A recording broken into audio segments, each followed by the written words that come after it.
내가 지금 이런 영적인 이런 상황이 좀 강건하지 못하고 담대하지 못하면 내가 어디서부터 잘못됐지? 그렇게 한번 생각해 보라는 거예요. 그리고 생각하고 회개하여 생각하면 어디서 잘못되었지가 아니라 내가 잘못된 것이 보인다는 거예요. 돌아보면 내가 잘못된 것이 보인다. 그럼 내가 잘못된 것은 회개해야죠. 잘못된 것을 계속 방치하고 영적 무딤에 있잖아요. 사실 구원파하고 똑같습니다. 구원파는 한 번 회개로 끝나고 그 뒤부터는 뭐 죄를 짓든 회개를 안 합니다. 그럼 이것이 죄가 무뎌져서 계속 반복되고 나중에는 큰 죄를 짓게 돼 있어, 사람은. 그러니까 뒤를 돌아보고 회개하여 이제 그 결과로 무슨 말씀이 있냐면 처음 행위를 가져라. 처음 행위로 회복된다는 말이거든요. 첫사랑이 회복되고 또 우리가 맨 처음에 순수하게 가졌던 그 마음 있잖아요. 뭔가 시작할 때는 다 순수하죠. 근데 순수하게 가졌던 그것으로 돌아간다는 겁니다. 회개하면. 그래서 저는 오늘 이 시크릿 처치에 회개의 역사가 우리 가운데 불일 듯 일어났으면 좋겠습니다. 회개가 우리를 반응하게 하고요. 회개가 우리를 변화시킵니다. 하나님 말씀을 믿고 따라가는데 제 삶을 한번 일주일을 봐도 회개가 없어요. 회개가. 기도 구하는 거는 굉장히 많아요. 회개가 없어요. 그래서 그런 연약한 믿음 속에서 제가 있다는 것을 다시 한번 또 발견합니다. 그래서 말씀 준비하면서도 그렇지, 회개가 굉장히 다 알고 있는 내용이었는데 회개를 하면 회복시켜 준답니다. 회개를 하면 첫사랑이 회복된대요. 회개를 하면 다시 우리가 순수한 마음으로 일어선답니다. 그러니까 얼마나 중요한지 몰라요. 그러면서요 이렇게 또 말해요. 그리하지 아니하고 돌아보지 아니하고 회개하지 아니하면 하나님이 내가 네게 가서 네 촛대를 그 자리에서 옮기겠다는 거예요. 촛대를 옮기겠다. 촛대는 등잔으로 불을 비치는 도구입니다. 예수 그리스도는 세상의 빛으로 왔습니다. 그래서 우리에게 먼저 비춰 주었습니다. 그런 가운데 우리가 세상에 나아감으로 인해서 그 영광이 우리를 통해서 비춰집니다. 이것을 제가 직화론이라 그랬죠. 드러낸다는 거예요. 예수 그리스도를 드러낸다는 거예요. 지난주에도 나타나심에 대해서 또 말씀드렸습니다. 제가 굉장히 자주 할 거예요. 그런데 삶을 드러내는 그 삶에 하나님의 영광이 드러나는데 그 드러나는 삶에 그렇게 하지 못하고 계속 회개하지 않고 있으면 그렇게 되지도 않을 뿐더러 하나님은 그 촛대를 옮기겠대요. 이 말은 내가 너를 사용하지 않고 옆에 회개하며 돌아오는 사람을 사용하겠다. 하나님은 진행합니다. 우리가 아니더라도 우리가 자꾸 회개하지 않고 가만히 있으면 옆에 있는 사람을 사용하시겠답니다. 우리 교회가 회개하지 않고 있다면 옆 교회를 사용하시겠답니다. 유럽 교회는 회개하지 않고 있다가 유럽 교회의 촛대가 다 옮겨졌습니다. 오늘 미국이 정말 지금까지는 그래도 괜찮은 것 같아요. 지금까지는 그래도 살아 있어요. 그러나 앞으로 미국이 흐르는 방향을 보면 촛대를 옮기면 이 장자의 국가, 믿음의 장자 국가, 경제적으로 수원지인 이 미국이 하나님의 촛대를 옮기면 이 미국의 혼란은 어디에 어떻게 될까 상상을 하지 못하겠어요. 촛대를 옮기겠대요. 회개가 없는 신앙, 성장도 없고 변화도 없고 부흥도 없다. 하나님은 회개하지 않으면 다른 사람을 사용하겠다. 이 의미를 우리는 좀 깊이 받으셔야 합니다. 여러분, 하나님이 오늘 내가 촛대에 지금 빛을 비추고 있는 이 촛대를 오늘도 사용하고 있는가? 내가 쓰임 받고 있는가? 아니면은 그렇게 비출라 해도 비춰지지 않고 그렇게 그를 통해서 우리를 통해서 비출라 해도 내 삶이 어둠 가운데서 비춰지지 않는 삶으로 되어 있다면 하나님이 언제 촛대를 옮길지 그거는 두려운 거 아니겠어요? 그러니까 우리를 다시 한번 돌아봐야 되는 거예요. 먹고 마시고 시집가고 장가가고 집 사고 팔고 또 먹고 마시고 하는 것에 대해서 여러분 그렇게 하다가 좋은 음식점 찾아다니면서 오 맛있습니다. 이거 오 진짜 이거 굉장히 부드러운데 하다가 주님 딱 오는 거예요. 그러면 모든 게 끝나는 거예요. 끝나면 뭐 은행에 디파짓 된 거, 뭐 적금 든 거, 보험 든 거, 뭐 이런 거 뭐 그런 관계 없어. 그냥 끝나. 그 적금 들고 보험 들고 뭐 하려고 그렇게 애를 쓰고 쓰는데 그냥 뭐 이렇게 맛있는 거 먹다가 뭐 딱 오는 거예요. 내일 일은 아무도 모르는 거죠. 그래서 깨어서 기도하고 그 깨어서 기도하는 우리의 마음이 하나님 앞에 설라 하면 잘못된 게 있으면 우리가 하나하나 어떻게 기억하면서 그걸 기억하겠어요? 그런데 우리의 마음이 회개하는 마음이 있으면 하나님이 회개하는 것이 있으면 모든 것을 용서하겠다는 거예요.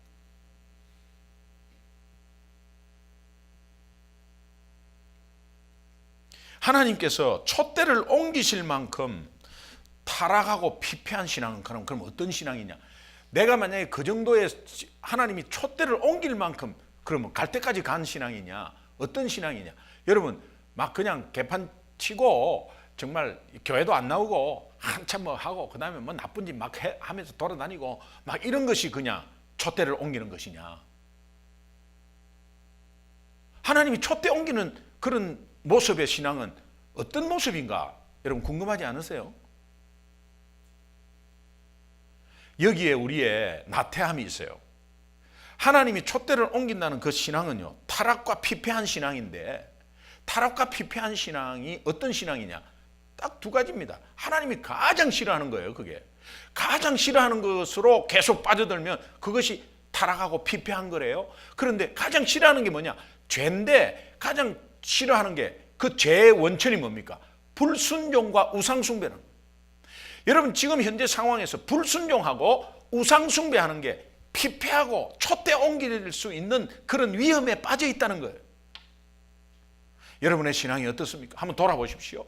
내가 순종의 사람입니까? 불순종의 사람입니까? 나는 우상을 섬기고 있습니까? 아니면 오직 주님만 바라고 있습니까? 하나님이 얼마나 싫어하는데 그게. 부부가 내 아내가 있는데 옆에 다른 여자를 만나면서 또 내 아내도 또 같이 생활하면서 이게 가장 나쁜 거 아니에요. 우리의 우상은 뭡니까? 예수 외에 뭐 더 의지하는 거 있으면 예수님보다도 더 의지하는 거. 여러분의 자녀가 될 수 있고 물질이 될 수 있고 돈이 몇만 불 있으면 아니 몇십만 불 있으면 다 된다고 생각하는 이 생각. 어떠한 상황에서도 예수님만이 할 수 있고 예수님이 다 하고 예수님이 할 수 있고 예수님만이 할 수 있다. 이 믿음이 굉장히 중요한 거 아니에요? 그런데 우리가 그것보다 더 의지하는 것이 있다면 그 하나님이 피폐한 신앙이래요. 하나님이 타락한 신앙이래. 그러면 회개해야 된다는 거예요. 그 상황에서 그렇게 할 수 있죠. 우리가 그렇게 할 수 있습니다. 세상을 살다 보면. 그런데 하나님은 활짝 열어놓은 게 뭐냐? 다시 일어나고 세울 수 있는 게 뭐냐? 회개라는 거예요. 회개. 근데 그 상황에서 일주일간 그렇게 살아서면서 우리가 회개하지 않고 또 뭐 합리화시키면서 뭐 다 연약하니까요 하는 그 한마디로 다 합리화시켜버리고 그러면서 하나님은 저 형편 다 아시잖아요 하면서 그러면서 불순종한 거와 또 우상숭배하는 거를 그냥 넘어가면서 그것이 끊어지지 않고 계속해서 이어진다면 촛대를 옮기겠다는 거예요.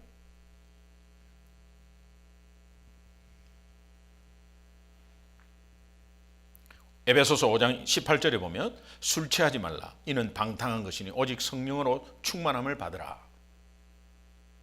술 취하지 말라. 막 술이 떡대 갖고 이런 의미가 아니에요. 술 취하지 말라 이 말은 신앙생활 가운데 영향력의 문제거든요. 그래서 네가 하나님의 자녀로서 세상을 살아갈 때 사회생활을 할 때 또 가정생활을 할 때 어디에 영향을 받고 있냐 이 뜻이에요. 영향력의 문제거든요. 너는 어디에 영향을 받고 있냐? 네가 세상 가치관에 영향을 받고 지금 움직이냐? 그래서 아이들을 1등 하라 2등 하라 이렇게 하고 있냐? 돈 많이 벌고 좋은 학교 가야만 성공하고 이런 식으로 가고 있냐? 네가 어떤 영향의 신앙생활, 네 신앙생활에 영향력이 있는 그 무엇은 무엇이냐? 술 취하지 말라 이 말은 여러분 술을 먹으면은 내가 컨트롤이 안 돼요. 술을 취하면은 술의 지배를 받잖아요. 이렇듯 세상에 하나님의 자녀면서 예수 그리스도의 지배를 받아야 되는데 하나님의 자녀로서 세상의 지배받고 있는 것은 언밸런스 아니에요. 잘못된 거거든요, 이게. 근데 이것이 잘못이라고 깊이 느끼지를 못한다는 겁니다. 오늘 우리 크리스찬들이.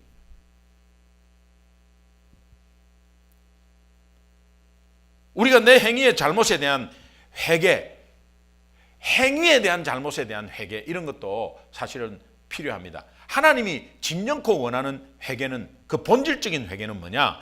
내 삶의 세상 세력에 영향을 받고 있는 그 모습을 회개하라는 거예요. 그러면 성령 충만으로 돌아온다는 겁니다. 내가 하나님 이렇게 해서 남을 미워했습니다. 내가 이런 식으로 해서 큐티를 못했습니다. 내가 이런 식으로 해서 거짓말을 했어요. 남을 깔아뭉갰습니다. 하나님 용서해 주십시오. 이 회개도 필요하다. 그러나 본질적인 회개를 하나님이 원하시는데 그거는 뭐냐? 내가 세상에 하나님의 자녀로서의 다스림을 받지 않고 내 스스로가 내가 주인 되든지 아니면 세상의 어떤 가치관에 의해서 지배받고 있는 나의 모습을 회개하라는 거예요. 그게 본질적인 회개라는 거예요. 에베소서 5장 18절 보면은 술 취하지 말라 그 이후에 변화의 흐름이 좀 있는데요. 술 취하지 말라 이렇게 선포한 이 흐름이 19절에 가서는 서로 화답하며라고 이어집니다. 그러니까 세상의 어떤 가치관이나 세상에 속해 있는 그런 세상 다스림에 벗어나면 반응이 있다는 거예요. 반응이 있다는 겁니다. 그러면 하나님의 말씀을 받고도 밖에 나가서 술 취한 모습으로, 그러니까 이거 술을 꼭 먹고 취한다 이런 의미가 아니라 그랬죠. 세상에 취해가지고 있다면 아무 변화가 없습니다. 그래서 여러분은 신앙 성장도 없고 성숙도 없고 계속해서 교회는 10년 20년 다니는데 전혀 어린아이 같은 신앙으로서 계속해서 그러면서 업앤다운이 심하고 그러면서 뭐 좋고 사람 보고 사람의 의지에서 사람 보고 나오고 막 이렇게 되는 거예요. 교회를 사람 보고 나오면요 언제 넘어질지 몰라. 교회는 예수 바라보고 하나님 바라보고 나오셔야 돼요.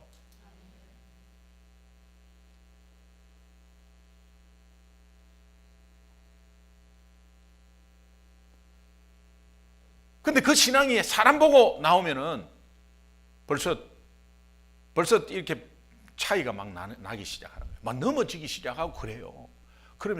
그러면서도 몰라 본인은. 이게 너무 중요한 거예요. 하나님이 오늘 우리에게 말씀 가운데서 나를 바라보게 하시는구나. 예, 그렇게 생각하시면 돼요. 내가 생각하지 못했던 건데 나를 바라보게 하시는구나. 내가 좀 눈을 떠서 좀 적용해야 되겠구나. 하나님이 탄식하는 게 있는데요. 예수님이 이 땅에 오셔서 탄식하는 게 마태복음 11장, 누가복음 17장 이렇게 보면은 피리를 불어도 춤을 추지 않는 세대다. 피리를 불어도 춤을 추지 않는다. 무슨 자기 걱정이 있길래 춤출 그게 있나는 거예요. 여러분 정말 진짜 신나면 그 단순한 사람은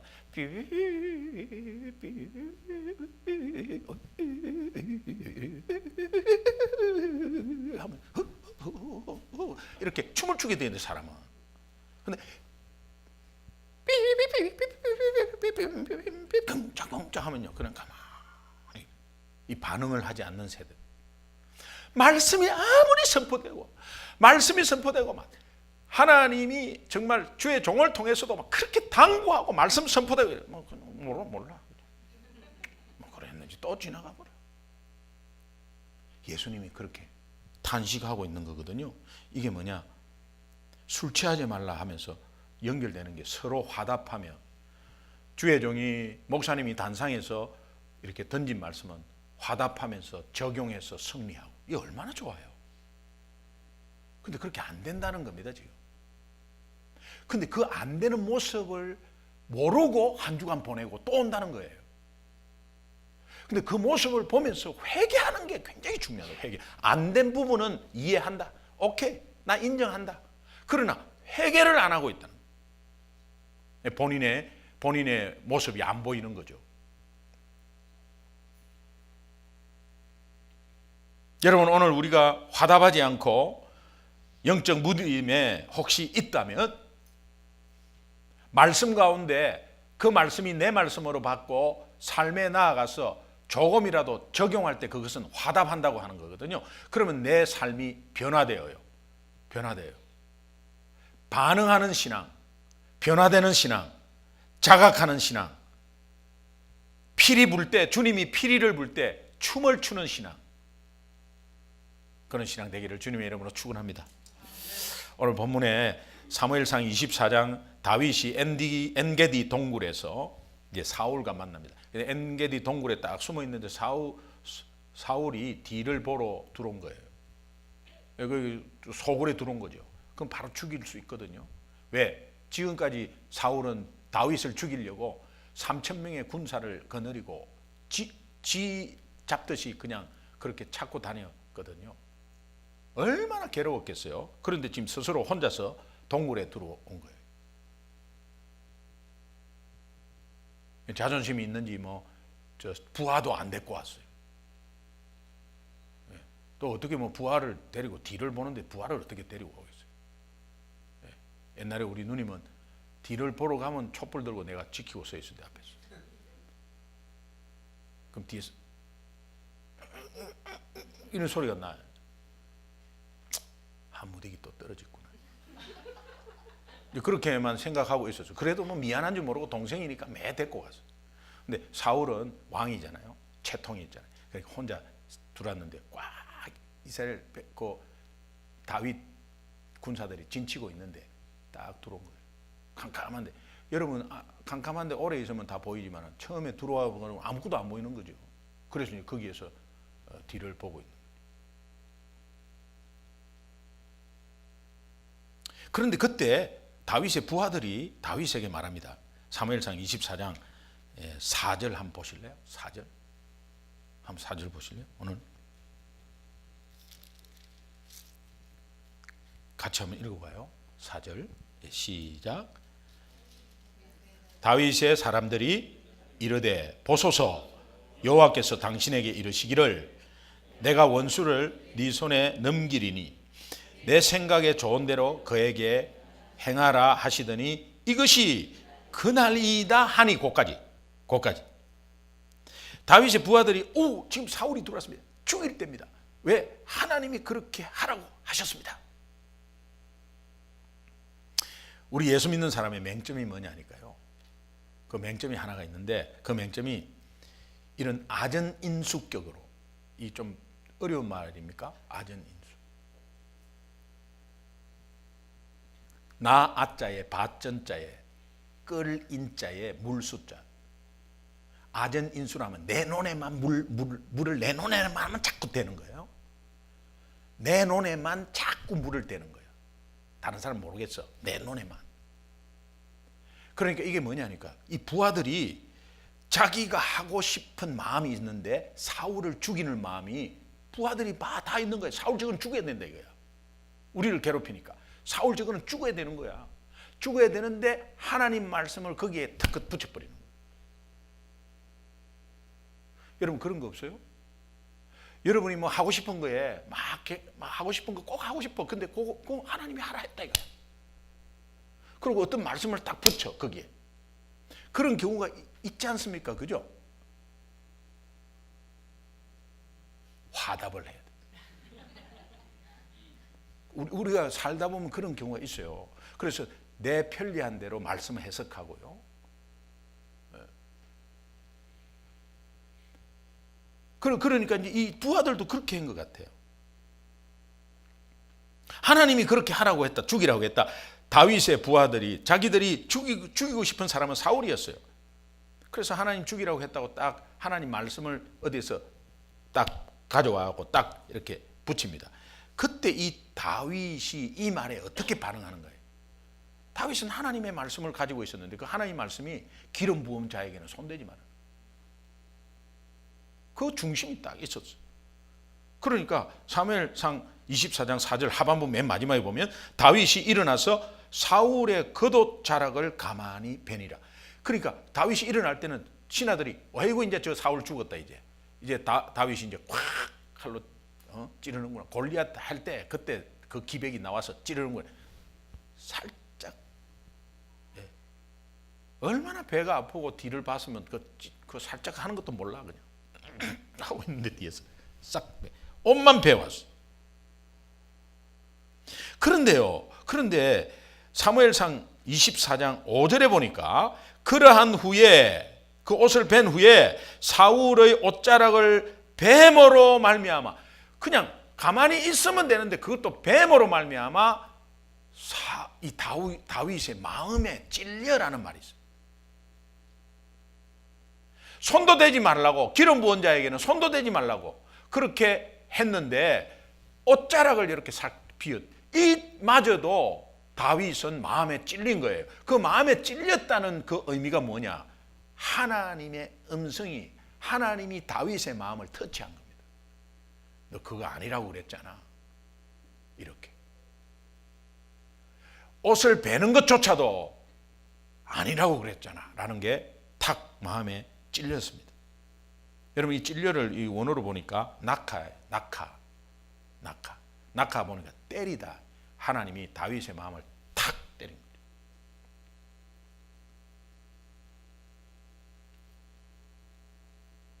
여러분 다윗이 다른 사람 보기에 특별히 원수 사울 왕을 충분히 죽일 수 있는 기회가 있었고요. 만약에 죽였어도 왜 사울을 죽였습니까? 할 사람은 아무도 없었어요. 충분한 당위성과 죽일 필요성이 공통분모로 100% 있었어요. 그렇게 죽여도 다윗은 절대 욕 들어먹지 않습니다. 그런데 옷 하나 잘른 그거 가지고도 다윗이 지금 마음에 찔려 있습니다. 하나님 말씀 앞에 찔려 있습니다.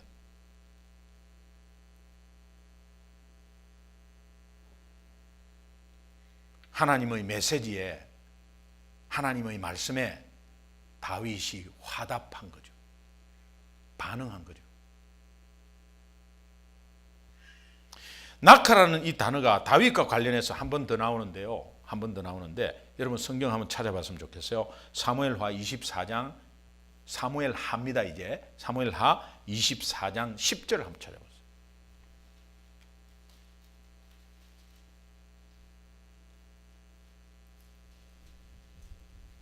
찾으셨어요? 사무엘하 24장 10절. 찾은 사람만 하여튼 같이 크게 한번 읽어봐요. 시작. 다윗이 백성을 조사한 후에 그의 마음에 자책하고 다윗이 여호와께 아뢰되 내가 이 일을 행함으로 큰 죄를 범하였나이다. 여호와여 이제 간구하옵나니 종의 죄를 사하여 주옵소서. 내가 심히 미련하게 행하였나이다 하니라. 다윗이 백성을 조사한 후에 백성 조사한 게 뭐가 잘못이에요? 다윗이 백성을 조사해갖고 인구 조사한 게 뭐가 그렇게 잘못이에요? 그런데 다윗은 마음에 자책했다니 하나님의 은혜로 나라를 이끌어야 되는데 백성을 한번 조사하고 싶은 건 뭐냐? 백성이 많고 해야 강국이 된다는 그런 마음이 좀 있었어요. 그래서 왕으로서 백성을 조사했습니다. 이것이 또 마음에 탁 걸려갖고 마음에 자책하고 이 말이 찔리고 마음에 하나님이 때리고 낙하 이렇게 돼 있어요. 마음에 자책하니까 때리니까 반응이 어떤 반응이었냐? 회개의 반응이 나오더라는 거예요. 오늘도 들려지는 하나님의 음성 속에 내 신앙이나 이런 것들이 정말 하나님이 내 마음에 낙하라는 그 건드림, 내 마음의 심령의 건드림으로 말미암아 여러분의 회개의 역사가 일어나길 바랍니다. 오늘 우리의 신앙에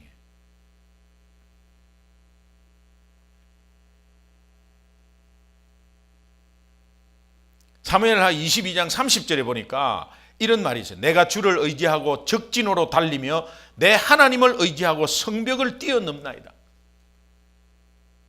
성벽을 뛰어넘나이다. 이런 표현이 있어요. 여기서 다윗이 하나님을 의지해서 뛰어넘고자 하는 성벽은 다윗 앞의 외적인 장애물이나 또 적군이나 다윗을 괴롭히는 원수 같은 사울이나 이런 것보다는 더 근본적인 것은 다윗의 내면의 성벽을 말해요.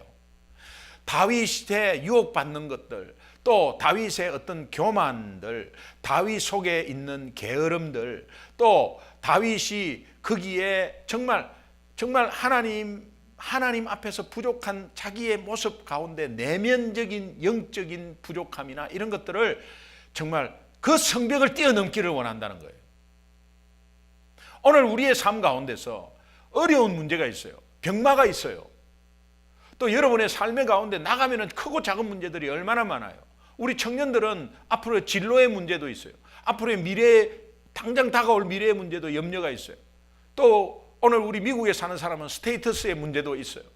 여러 가지 앞에 정말 말도 할 수 없는 그런 문제가 있지만 그것을 뛰어넘는다는 그 의미가 아니라, 그 성벽이 아니라 오늘 그 앞에서 우리가 쫄고 무서워하고 두려워하고 또 좌절하고 하는 내 신앙의 업앤다운의 성벽을 뛰어넘어라 이거예요.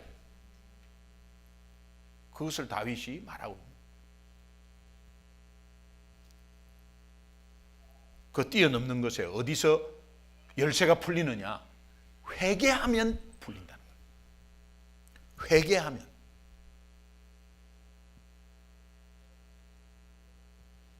악한 본성과 욕심과 이기심과 교만과 강팍한 마음, 이게 뛰어넘는 일이 언제 가능하느냐? 낙하라는 하나님의 터치가 있을 때, 내 찔림이 있을 때, 그 찔림이 없으면 영적 무딤에 의한 회개를 하십시오. 그러나 찔림이 있을 때 그 찔림은 분명히 내 삶과 비교해서 하나님의 말씀에 적용된 거거든요. 그러면 거기에서 회개하면 이렇게 세워주신다.